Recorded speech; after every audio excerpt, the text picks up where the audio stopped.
Composer Paul Chihara has a vast output ranging from film and television scores to concert works for orchestra, chorus, and chamber ensembles. But this piece, his Concerto Fantasy for piano and orchestra, was composed for and in collaboration with pianist Quynh Nguyen. Nguyen performed the premiere of the work with the Vietnamese National Symphony in October 2022.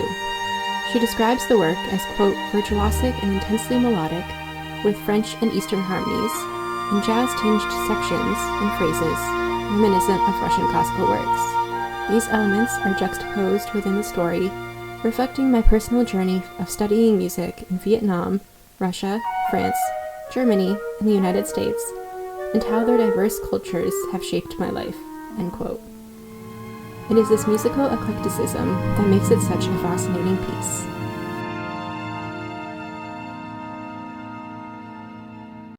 This piece is set in 4 continuous movements and is cyclical. The piece opens with a melody played by the solo violin. This melody is used throughout all 4 movements, creating a sort of idée fixe.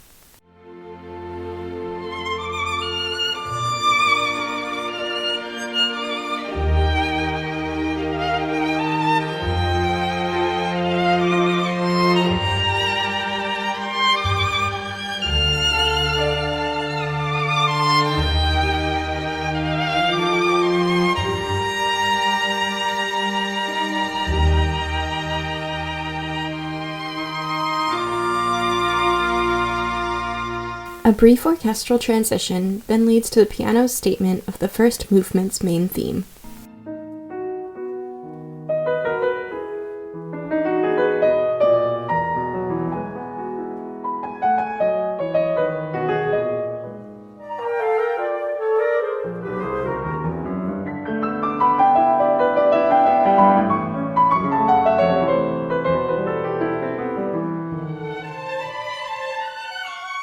Throughout the movement, as in most concertos, the piano is either playing with light orchestral accompaniment or playing alone and alternating with the full orchestra.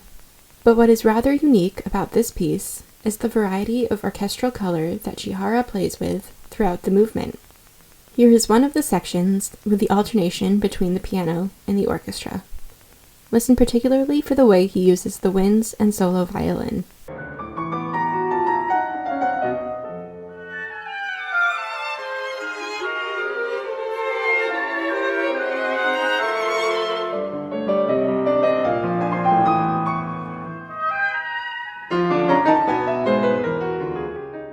Towards the end of the movement, the idée fixe melody returns in the solo piano.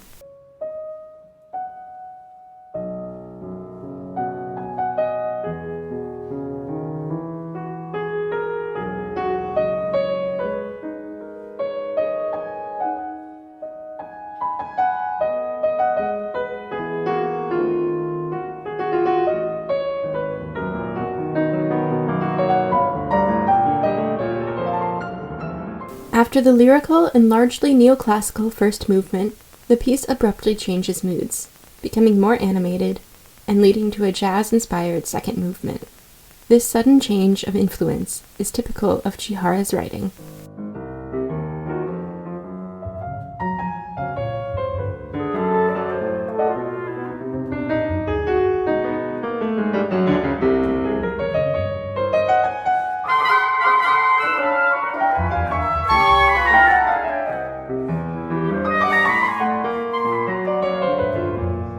Despite the playful opening, a more lyrical passage drawing on the Vietnamese influence begins in the orchestra.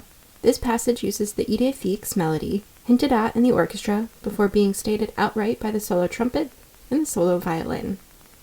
The accompaniment here is much more dissonant than in the first movement, perhaps a result of the jazz influence of the movement as a whole.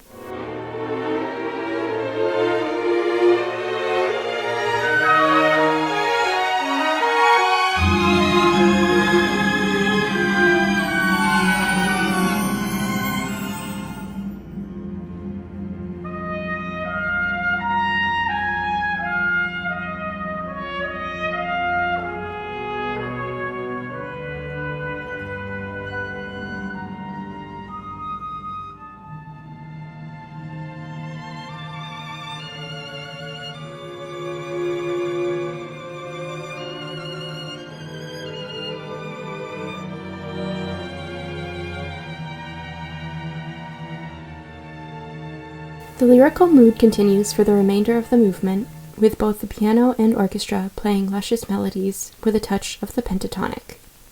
This is also the first movement to feature a freer cadenza-like passage for the solo pianist, leading into a solo statement of the movement's lyrical theme.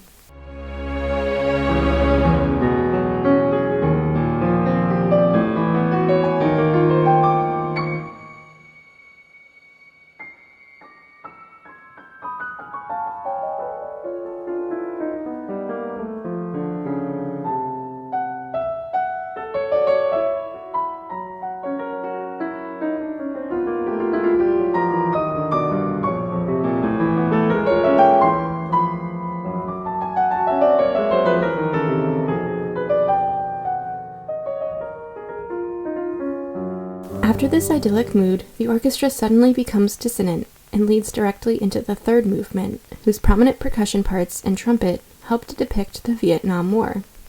As the composer writes, quote, "War has come to Hanoi, and the gorgeous traditional and natural world is being destroyed by chaos and violence. The music of this scherzo is not a descriptive war symphony, but a sort of musical nightmare of violence, confusion, and dread."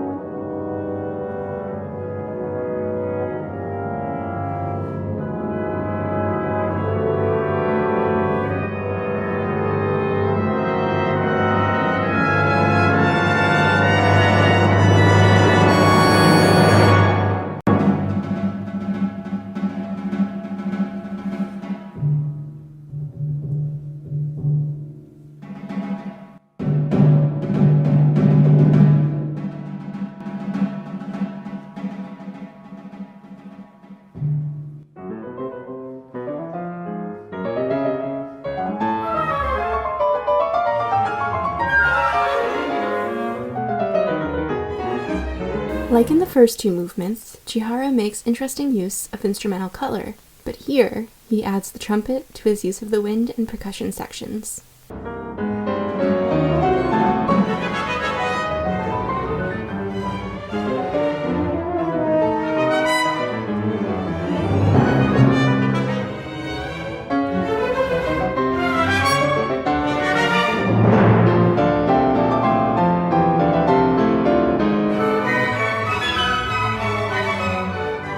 A more lyrical theme, related to the idée fixe, enters just over halfway through the movement that interestingly employs the trumpet doubling the strings.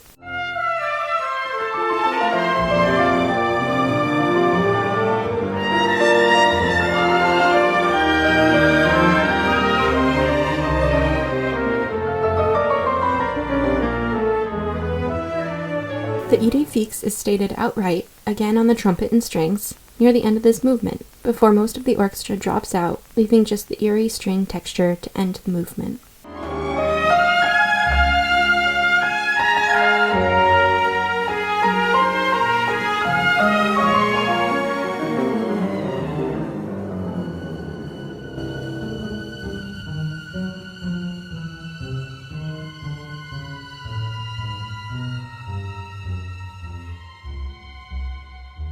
The piano opens the movement with an upbeat hymn. The orchestra then takes over this new melody.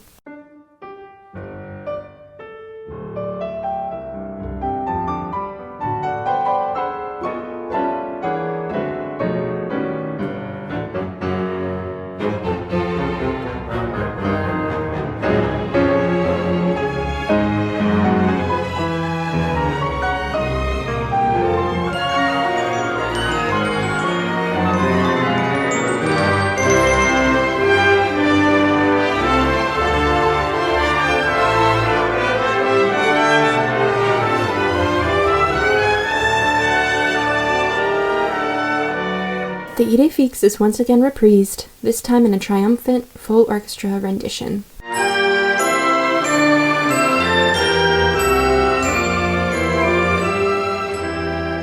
Chihara also reprises the martial music of the third movement, a brief reminder of the painful memories of the past battles.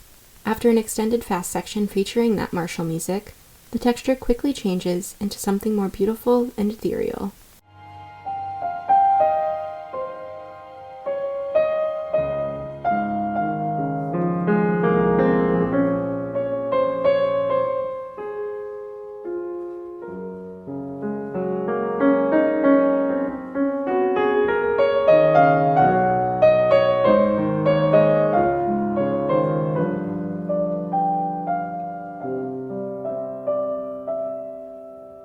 peaceful, hopeful atmosphere continues with gorgeous wind solos and another rendition of the Idée fixe and the violins.